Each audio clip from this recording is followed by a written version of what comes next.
happy to have a guest like Din Mokhtar here, a serial entrepreneur, coach, and consultant for CEOs and businesses of all sizes. Welcome, Din. Thank you. It's a pleasure to be here. Good to have you here. Do you want to tell us a little bit more about yourself, your background, who you are? Sure, I'll try and keep it short and sweet. But yeah, so let's start off at university, because a lot of people who'll be watching this probably live, that sort of age. Yeah.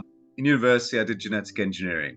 I hated it. So at the same time, I did business, personal training, fitness consultancy, nutrition, massage. Started my first business doing that at the same time as doing my genetic engineering, to be able to do something that I kind of actually enjoyed. At the same time, I taught myself web design and web development a little bit, and started a company called Tompstar.com, today's online music player, tomorrow's audio revolution. Okay. I did that basically because I couldn't be bothered carrying an MP3 player around with me, because MP3 players were huge at the time. And so I made it so that you could access it online, and a lot of people saw it and they said, "Can you make me one?" This was way before Spotify, early 2000s and things. Yeah. And I said, okay. So I made one where they could go on, upload their music, upload their files and share them.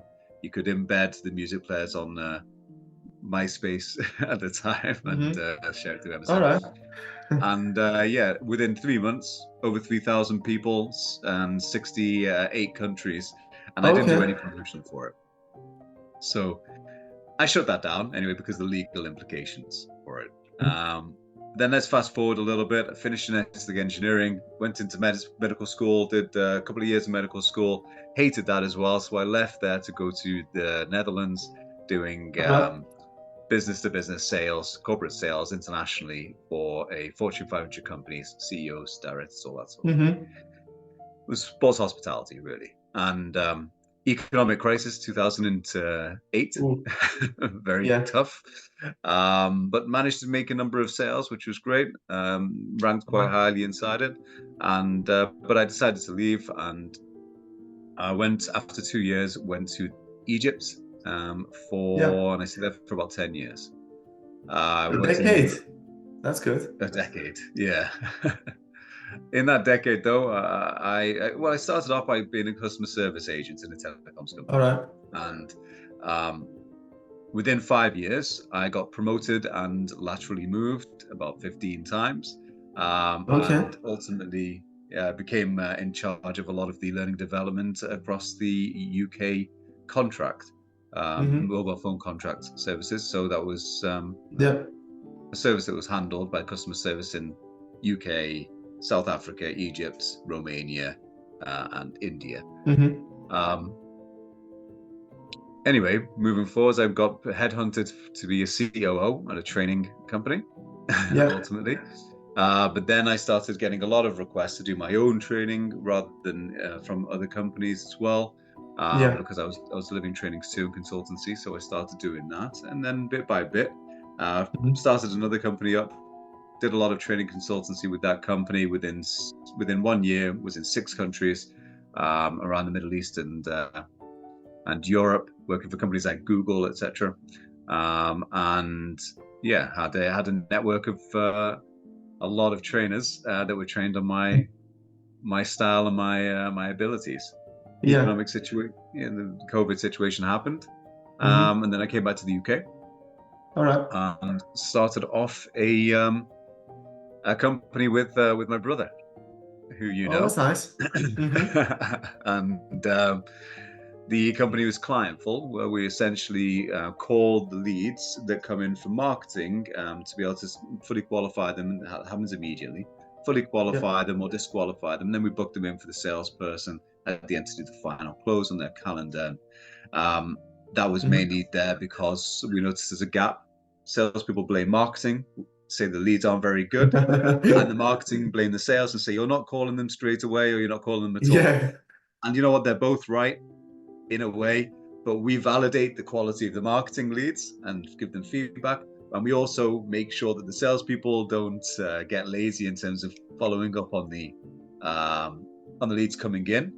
And they don't waste their time speaking to leads who aren't going to be closed. We make sure that goes up. And as a result, you get a lot more conversion as well. And that's currently where we stand. Try to keep it brief. Been talking for a while, though. Apologize. It's nice. It's nice. So it looks like you've launched several successful businesses, yeah?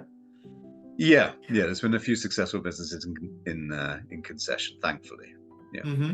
That's nice. So was planning important for you?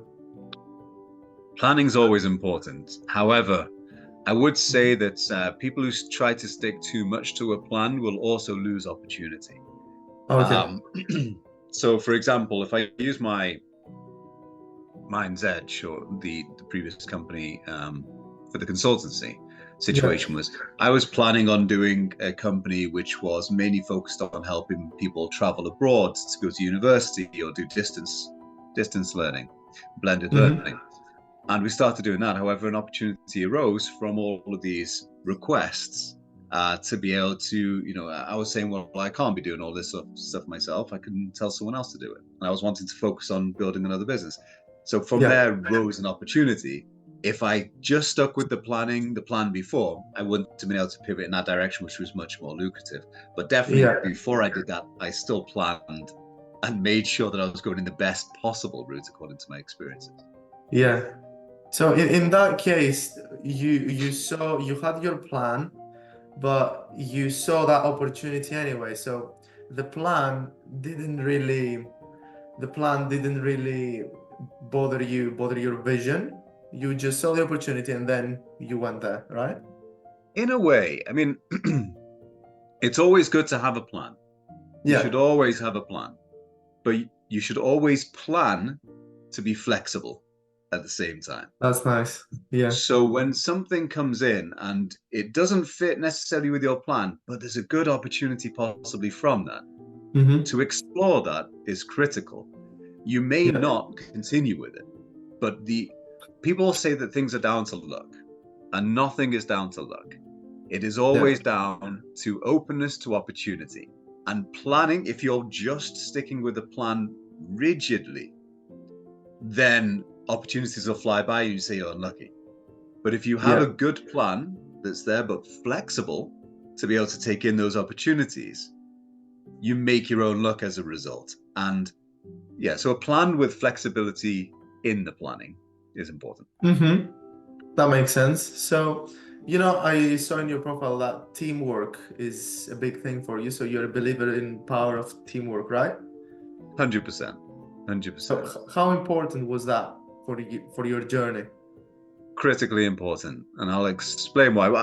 I'm a bit of a workaholic, and to this extent you can possibly see, which is a good thing, but it's also not a great thing at the same time, because I always believe that because I've got the vision, I can potentially execute it exactly how I want it to be executed. Now, there comes a strategic arrogance with that, which is I should be able to do everything. People aren't going to do things better than me. Whereas in reality, there's two problems with that. Number one, other people can do things better than you, right? That's how it is. No matter how good you are at things, it's natural, and that's how it's supposed to be. And number two, you can't be doing everything, otherwise the whole picture won't be done properly, and that's where teamwork comes in. I think it was Richard Branson who said that he was in an interview, and they said, "Are you good? You got 36 Fortune 500 companies. Are you just good at everything?" And he said, "No, I'm just good at one thing." And he said, "What's the one thing?"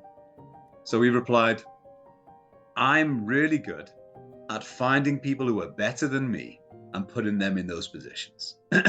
So that made a great impact on me. Whenever now I find someone, I may not like to do something specific, and I may not be the best person to do it.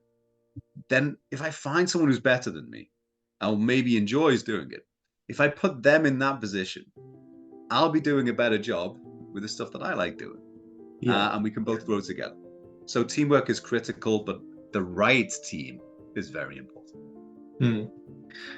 That's nice. So, in that case, finding someone better than you, it can be, if you have connections and you like networking, it can be found. But what can you do to attract those people? Because I see it on a daily basis these days. Everyone wants to be an owner, CEO, and stuff like that. So nobody likes the below, they only like the tip of the iceberg and that's it. And it's hard to convince them. So what would you say to that? 2 points for that. Number one, if you want to attract people who are the best, make the best people. Right? Yeah. Because if the people listen to the people who are the best, and they're not going to listen to you if you say, I'm the best, come with me. They're going to listen to the people who come from you, who are mentored by you and coached by you, who said, that guy was amazing. He was fantastic. He was the best. So when everyone says, you're great, they'll say, he's my mentor. Those people will come to you then. You want to get the best people? Make the best people. And they'll come to you. Second factor is everyone wants to be at the top. And that's fine. Be at the top by proving that you deserve to be at the top. Right? Yeah. I will always open an opportunity if I'm a smaller company. If the person proves themselves that they are owning the actions inside the company, you can own a piece of my company. I don't mind. I've given away parts of my companies before. I will even say you can take a majority portion of my company. If you're taking over the whole thing, take the majority of my thing, and I'll step behind and take a minority. I don't mind. If you have that passion and you can prove yourself. So no one deserves anything. Okay. Right? Yeah. Not inherently. You only deserve it if you prove it, and you can only prove it by acting as if you already own it and making it that important. So those are the 2 factors that I would say to those people. That's nice and very inspiring as well. You know, in terms of the CEO discussion, what do you think is the number one pain for CEOs these days? Depending on the level of the CEO, I would say. So I'd say, if you're looking at a smaller level CEO, then the biggest pain from that is the uncertainty that your company is going into. That can go into finances, can go into hiring, can go into strategy, can go into a lot of things. Now, I feel that we're in a world where we are told all the time that if we're not achieving something, it's our fault. Right? And I think that's great to a degree. But I also think it's very dangerous. Because I think, for example, it puts people in such a mindset that it's no matter what I do, I can't get better. So maybe I'm not good enough. And I would also say, well, maybe you need to pivot. And this is what leads me to the linking thing. The biggest challenge CEOs have is knowing when to pivot. When I was doing the company for the distance learning, right? I pivoted to the training and development consultation. That was the right move. Whereas a lot of people will say, no, this is what I have to do. It's because I've not done something right. Where sometimes maybe the opportunity is not right and you've got to face the other opportunity. Now, that doesn't mean give up quickly. I spent over a year doing it. But that's one of the challenges. For the bigger CEOs, I would say the speed of development of the world is the biggest challenge. You will never be on top of it because there's always someone who's better, faster, more able, more knowledgeable in some areas. And that's also why it's very important to get the best people below you who are specialized rather than thinking. Exactly. Sounds good. And last question, if you could only give one tip to your younger self, what would that be? It would be pivot. Pivot again. Love it. I'll explain why. Tomstar.com, for example, the one for the pre Spotify. Right? There was file sharing on there in terms of it was cloud-based sharing. This was before you had cloud-based sharing. You could share the link and with people, because I did it for university sharing too.